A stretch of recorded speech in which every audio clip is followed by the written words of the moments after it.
নবমীর সকালে প্রাকৃতিক দুর্যোগে ভেঙে পড়ল দুর্গাপূজার গেট। কোচবিহার শহরে দুঃখজনক ঘটনা। ঝড় বৃষ্টিতে কোচবিহারের বীরাপানি ক্লাবের মস্ত বড় রাম ঠাকুরের চন্দননগরের লাইটের গেটটি খাগড়াবাড়ি যাওয়ার মেইন রোডের উপরে ভেঙে পড়ে। ক্লাবের সদস্যদের কাছ থেকে জানা যায় সকাল 7টায় গেটটি রাস্তার উপরে পড়ে গিয়েছিল।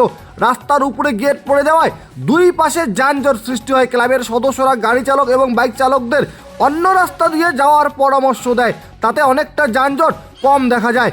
বৃষ্টি থাকাতে এমনিও গাড়ির সংখ্যা অনেকটাই কম ছিল। ক্লাবের সদস্য একজন জানায় তাদের বড় গেটটি ভেঙে পড়ে যাওয়ায় অনেকটাই ক্ষতি হয়ে এলো তাদের, কারণ আজ নবমীর সকালেই এই প্রাকৃতিক দুর্যোগে বড় সড়ো ক্ষতি হলো রাম মন্দিরের গেটটি ভেঙে যাওয়ায়। এই গেটটা পড়েছে এই আনুমানিক ধরুন সকাল 7টা নাগাদ হয়েছে। 7টা নাগাদ হয়েছে। এই কাদের গেট? এই গেটটা কোন ক্লাবে? তো আমাদের বীরাপানি ক্লাব সার্বজনীন দুর্গোৎসবের ক্লাব। আপনাদের তো বিশাল ক্ষতি হয়ে গেল এই গেট করা। এখন প্রাকৃতিক দুর্যোগ, এইটা তো না, আপনাদের তো ক্ষতি হয়ে গেল। এই লাইটের বোর্ড ক্ষতি তো একটু হবেই। এত বড় একটা গেট পড়ে গেল। আপনারা এই ক্লাবেরই সদস্য? আমরা ক্লাবের সবাই সদস্য, আপনারা সবাই এসে হাত লাগিয়েছে। হ্যাঁ, দেখতে পেলাম আমরা সকলে। আর কতক্ষণের মধ্যে এই যানজট খুলবে? ঘন্টাখানিক লাগবে। ঠিকঠাক হয়ে যাবে। আপনার নাম? পাড়ার সবাই আসে, আমাদের ক্লাবের সবাই সহযোগিতা করছে, অসুবিধা নাই। আপনার নাম? আমার নাম দেবাশিস ভট্টাচার্য।